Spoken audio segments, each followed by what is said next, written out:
লাল pair গোল্লা কবুতর দেখেন সাইজ প্লাস কোয়ালিটি অনেক সুন্দর একটা ছেলে এবং টকটকা লাল বাচ্চা আছে, দুইটা বাচ্চা উঠছে, বাচ্চাগুলো একদম ছোট ছোট, এর জন্য ডিস্টার্ব না করলাম।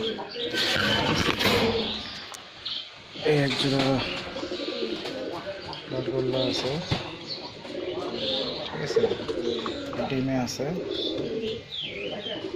দেখেন ডিম না, বাচ্চাটা গেছে ইনশাল্লাহ, বাচ্চাটা গেছে, এই দেখেন বাচ্চা উঠছে, মনে হচ্ছে না ডিমে আছে, তার বাচ্চা উঠে গেছে, ওই যে একটা বাচ্চা উঠবে, একটা বাচ্চা উঠছে, আরেকটা বাচ্চা উঠবে, নটটাছে, ওই দেখেন মাথা আছে, ঠিক আছে, একটা বাচ্চা উঠবে, ডিস্টার্ব না করলাম।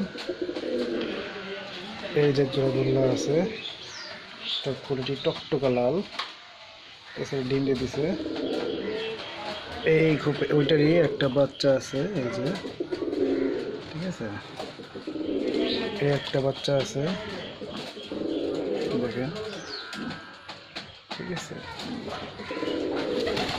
একটা আছে, এটা ডিম দিয়ে দিছে, দেয় নাই, দিয়ে দিবে আশা করি, ডিমটা দেয় না, আজকে দিয়ে দিবে আশা করি।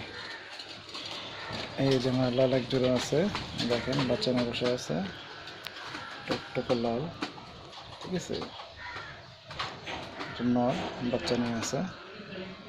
এই যে লাল কিছু কবুতর, আলো কম তো, যার কারণে ঘরে টকটকে লাল মতো, সবগুলো আমার কবুতর টকটকে লাল, একদম কি হাই কোয়ালিটি সব। এই যে একটা বাচ্চা, জিরো বাচ্চা।